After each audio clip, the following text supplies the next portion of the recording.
한복의 미래를 디자인하는 한복 디자이너 이서윤이라고 합니다. 그러니까 제가 어릴 때 한국무용을 하다가 제가 어떤 운명으로 인해서 제가 한복을 하게 됐습니다. 사실은 한 20년 세월을 제가 한복을 하면서 어떤 무용이라는 거를 사실은 접었어요. 그러니까 할 수 있는 시간도 없었고 보통 사람의 말처럼 먹고 살기가 너무 바빴기 때문에 어떤 무용이라는 거에 대해서는 뭐 한 1% 거의 생각을 하지 않고 제가 살았죠. 근데 제가 한복 일을 한 20년을 하면서 이 한복이 활성화가 되고 많은 사람들이 입어줘야 되는데 한복이 계속 없어지고 있어요. 그래서 제 나름대로의 생각은 이 한복을 그냥 제가 뭐 가게에서 손님을 볼 때 아니면 뭐 집에서 어떤 파티가 있을 때 입는 것보다는 지금 세상에 한복을 입고 내가 홍보할 수 있는 길은 무엇인가. 그러니까 뭐 많은 인터뷰나 어떤 방송을 통해서 잠깐 나가는 어떤 한복의 이미지보다는 또 내가 어떤 모델이 돼서 이 한복의 미래를 만들 수 있지 않을까라고 생각을 하다가 보통 사람들이 취미가 있잖아요. 뭐 골프도 있을 것이고 저는 사실 취미가 굉장히 많은 편이에요.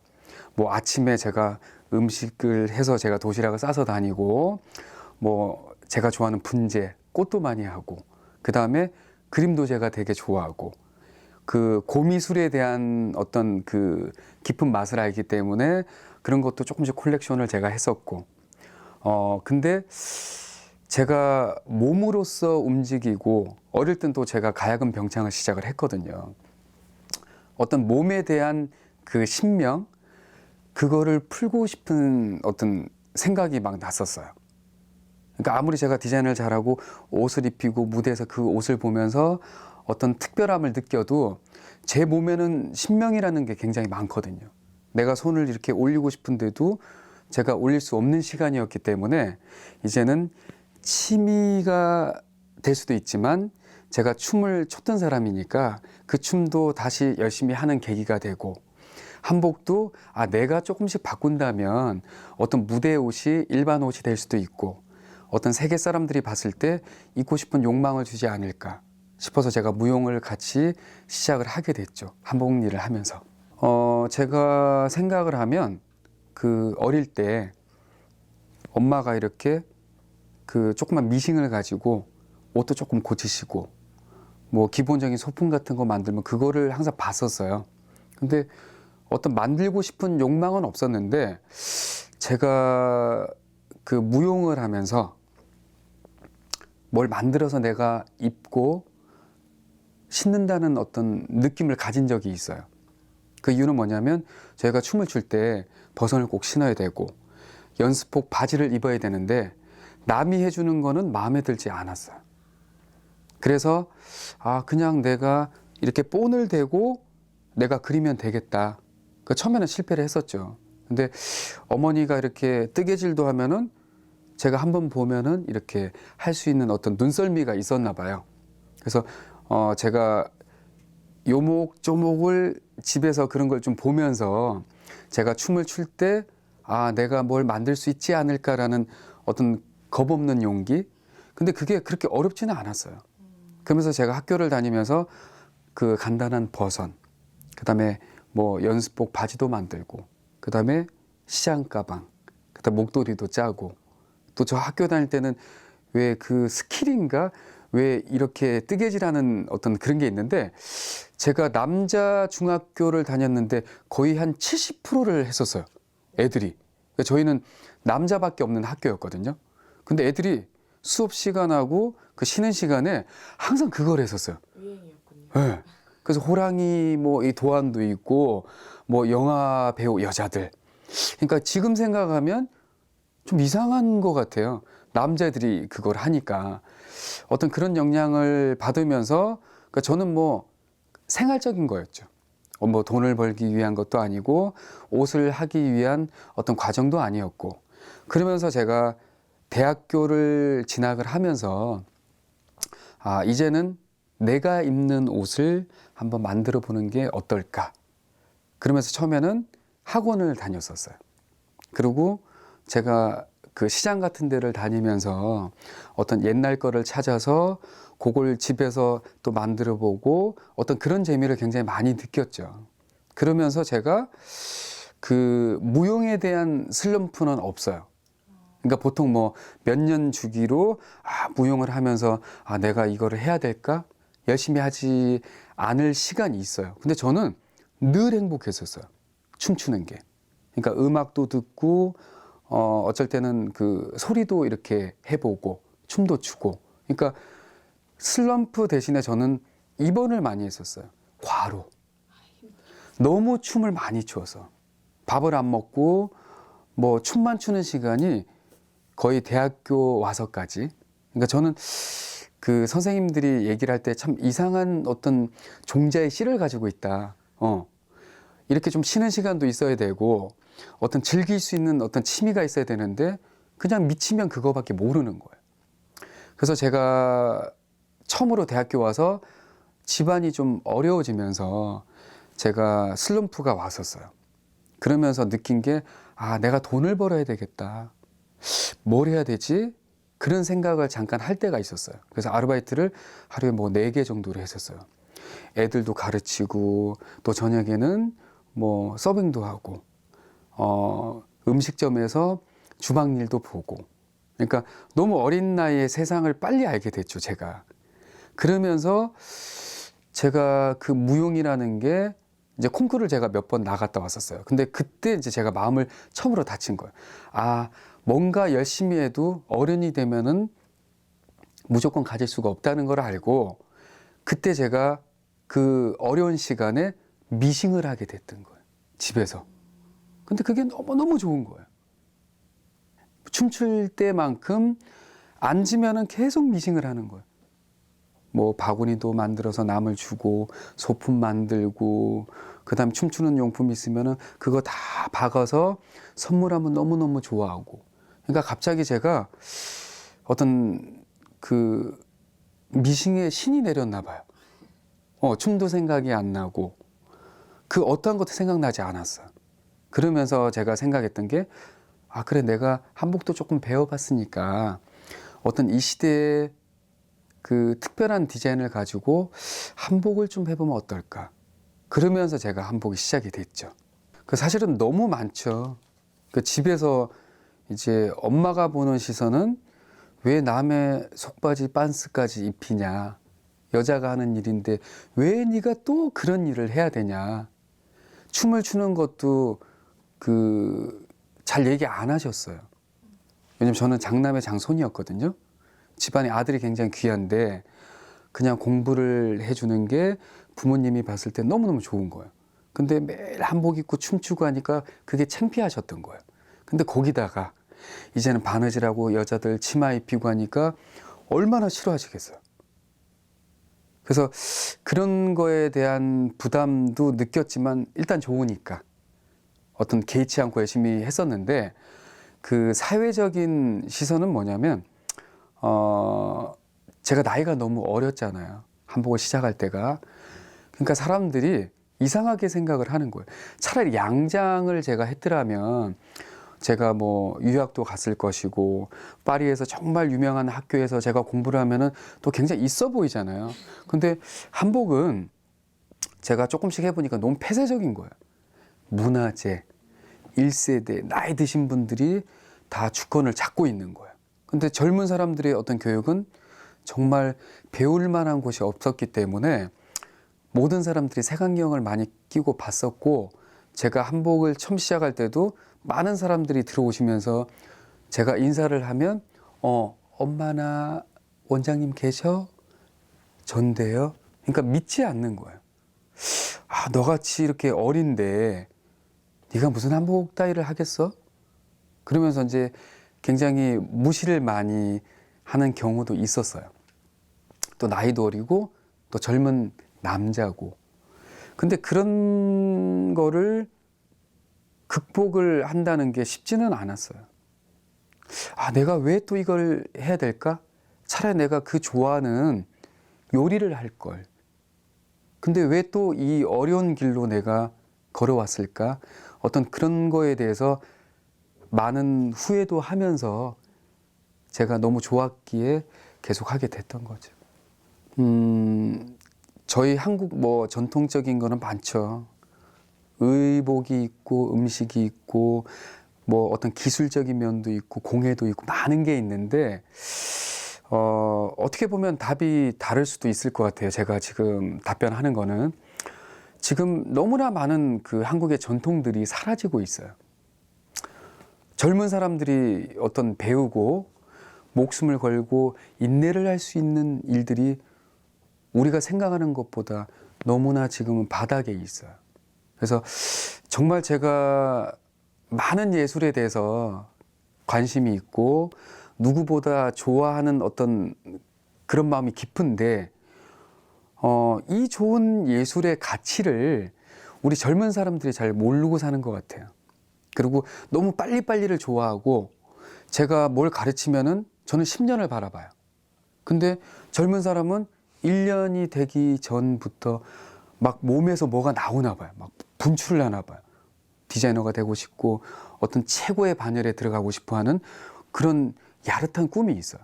그래서 저는 참 이런 거에 대한 교육적인 게 분명히 있어야 되고 어떤 젊은 사람들이 어떤 예술에 대해서 그 깊이를 알고 정말 좋은 거를 좀 알면서 시작을 하면 좋지 않을까.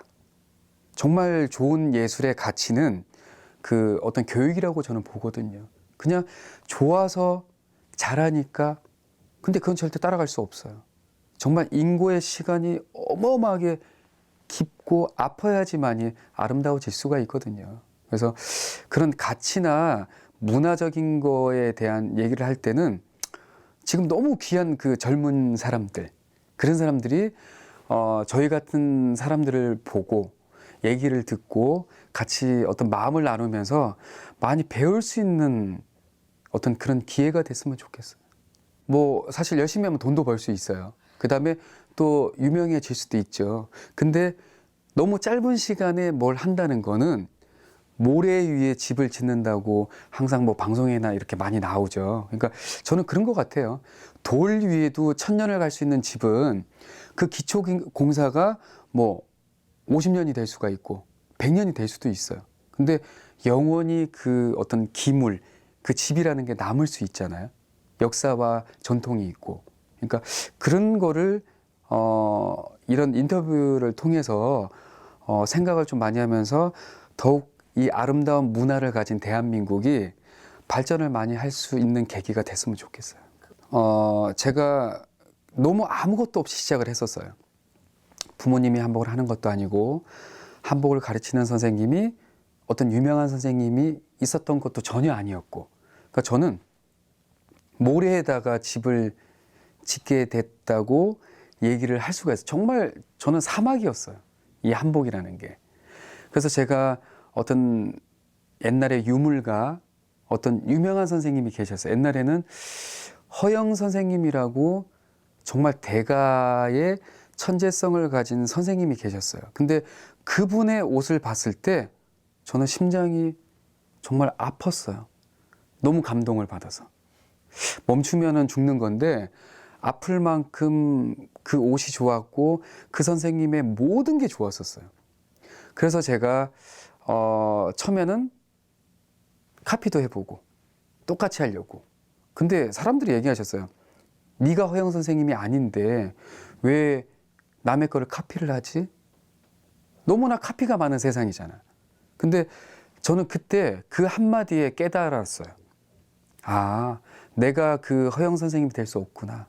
그렇지만 선생님 옷을 너무 사랑하는 어린 사람이기 때문에 내가 이 선생님의 복식과 느낌을 가지고 나만의 것을 꼭 디자인하고 만들어야 되겠다는 어떤 마음의 약속을 하게 됐죠.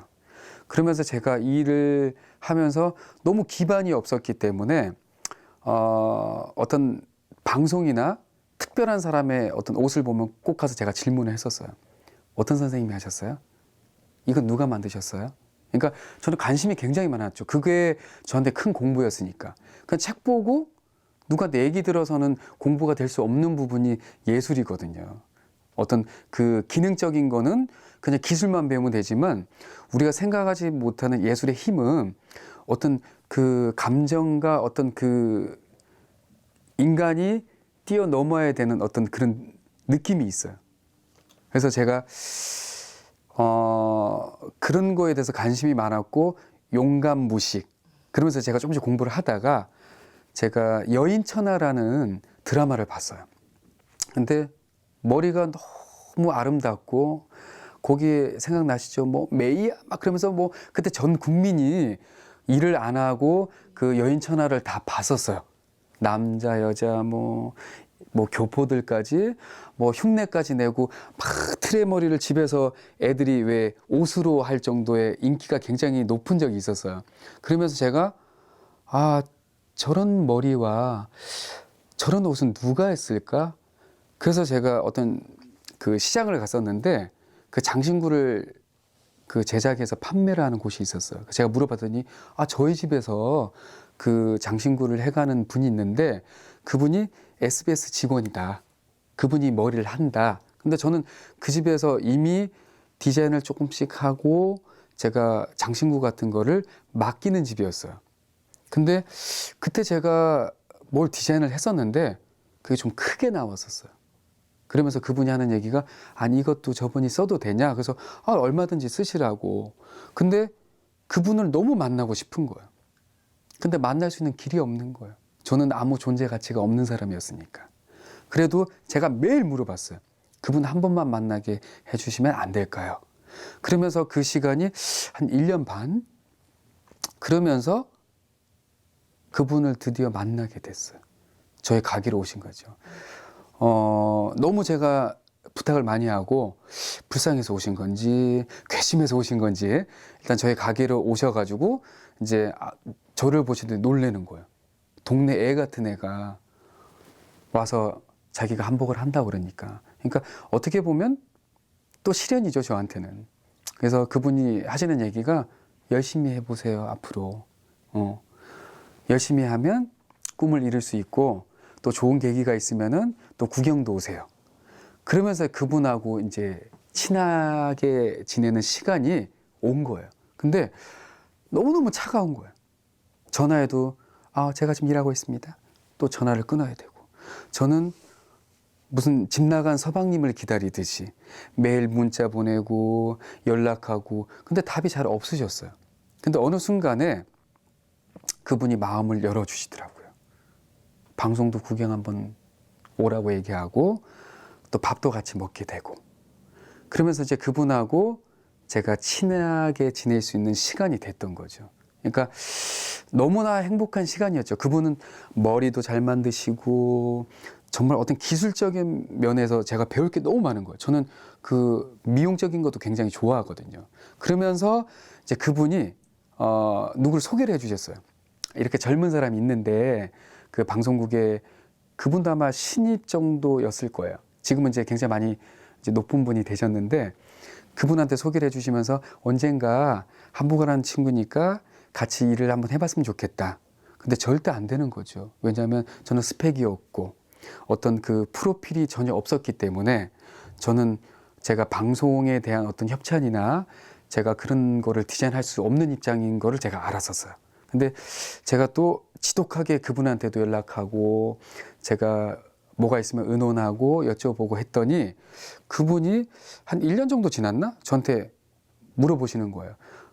지금 어떤 퓨전 사극이 너무 재미가 없어서 없어지게 됐는데 지금 하나가 있다. 근데 옷을 자기가 한번 해보지 않을래요? 근데 그게 너무 무섭잖아요. 전체를 제가 맡아야 되니까. 근데 저는 뭐 시작하면서 돈도 없었고 너무 어려운 시간에 그 한 7평짜리 가게를 하고 있었어요, 제가. 근데 이분이 자기가 열심히 도와줄 테니까 디자인도 같이 돕겠다. 그래서 대답은 했는데 잠이 안 오는 거예요. 이 유명 연예인을 내가 디자인해서 옷을 입혀야 되는데 얼마나 걱정이 많겠어요. 근데 그 어떤 회의를 했는데 제가 갔어요. 갔는데 또 제가 무시를 당하는 거예요. 안녕하세요. 제가 누구누구입니다 얘기를 했었는데 아무도 관심이 없는 거예요. 그냥 쳐다보는 사람이 있고 쳐다보지 않는 사람. 그러니까 저는 너무 나이가 어렸고 제가 어떤 존재성이 없었기 때문에 그분들도 저를 믿지 않으셨어요. 근데 그 SBS에 계신 그 타근주라는 그분이 지금 의상팀의 의상을 굉장히 많이 맡고 계세요. 근데 이분이 저를 굉장히 많이 케어를 해주셨어요.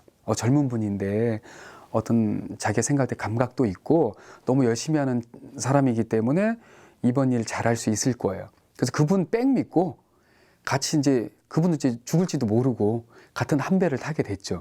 그러면서 의상팀에서 이렇게 색깔이 나왔었어요. 의상도 어떤 디자인을 했으면 좋겠다. 근데 제가 반대를 했죠. 이 옷을 제가 맡았으니까 디자인을 제가 하겠습니다. 있을 수가 없는 일이래요. 거의 보면은 의상 색깔, 컨셉, 기본적인 디자인은 줘요. 방송국에서. 그거를 한복하는 사람이 같이 이렇게 입히고 어떤 느낌을 추가해서 만들어지는 옷이 협찬 옷이거든요. 근데 저는 제가 다 한다고 얘기를 했었어요. 그리고 색깔이며 어떤 내용이든지 제가 그분한테 드리고 저는 이런 느낌으로 갔으면 좋겠습니다. 전통 복식에 어떤 서구적인 향기를 입혀서 어떤 퓨전의 어떤 특별한 맛을 대중으로서의 어떤 시각으로 봤을 때 좀 입고 싶고 느끼고 싶은 한복을 연출을 해보고 싶다는 얘기를 제가 했었어요. 근데 그걸 들어주셨어요.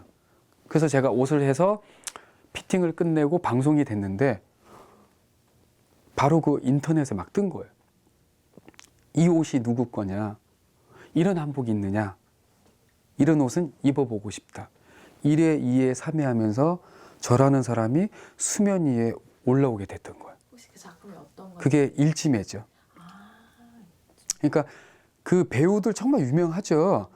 그 이중기 씨도 있고 그때 당시에 그 박시우 씨도 있고 많은 연기자들이 있었어요. 근데 그분들도 한복을 굉장히 많이 입고 연기를 해보신 분들이기 때문에 어떻게 보면은 전문가의 느낌도 있어요. 근데 제가 가면 저를 너무 반갑게 왔냐고, 내 옷은 더 이쁘게 신경 좀 써달라고. 그러니까 참 정말 그렇게 행복한 시간이 있었나라고 저는 생각을 할 수밖에 없죠. 지금도 그 생각만 하면 정말 짜릿하고 감사하고 행복하고, 아마 왜 뭐 첫사랑을 만나고 어떤 누구를 보면 뿅 반한다고 그러죠. 그런 느낌은 아마 1000만 분의 1도 안 될 거예요. 아, 내가 참 이런 사람이었구나. 아, 내가 한복을 해도 되구나. 앞으로 더 열심히 해야 되겠구나. 정말 많은 꿈과 어떤 희망이 그 쓰나미 같이 밀려왔었어요. 그 드라마를 하면서 너무나 많은 어떤 그런 일들이 막 생긴 거예요. 옷에 대해서 많이 물어보시고 어떤 그런 내용들이 나쁜 내용보다는 좋은 내용이 굉장히 많았었어요. 네, 그래서 제가 이제 일지매를 하면서 수면 위로 좀 이렇게 올라오면서 제가 SBS 드라마를 계속 했었어요. 뭐 자명고, 그 다음에 그 옥탑방 왕세자, 그 다음에 작년인가 재작년에 끝난 그 김소연 씨가 나온 네, 제가 뭐 이렇게 하면서 드라마를 계속 하게 됐던 거예요. 근데 또 제가 했던 드라마들이 그 물론 내용이 좋고 그 배우들도 굉장히 좋죠. 그런 분들하고 어떻게 해서 그런지 그 드라마들이 다 뜬 거예요. 그러면서 많은 사람들이 어떤 제가 하는 한복에 관심을 가져주고, 아, 저렇게 젊은 사람이 이런 옷을 창출해내고 어떤 새로운 디자인을 계속 만들 수 있다는 것에 대해서 굉장히 많은 관심을 주셨죠. 그래서 제가 더 열심히 할 수 있는 계기가 됐었고, 또 저는 그 예술하는 사람도 있고 일반인들도 있고 또 방송을 할 때 필요한 한복을 같이 두루두루 할 수 있는 사람이 이제 됐던 거죠, 사실은요. 그러니까 한복을 좋아하는 그 젊은 사람들이 굉장히 많이 있습니다. 근데 어떤 그 교육적인 기반이 지금 없는 상태이기 때문에 저같이 어떤 기반을 두고 배우고, 제가 어떤 배움, 누가 주는 어떤 그런 간절함이 필요한 사람은 저는 늘 돕고 싶어요. 그래서 많은 사람들이 한복만 하는 직업이 아니기 때문에 저는 굉장히 미래가 있다고 저는 봅니다. 그래서 앞으로 정말 한복을 좋아하는 분들은 제가 아무리 작은 거라도 열심히 저한테 질문을 주시면 제가 최선을 다해서 돕겠습니다.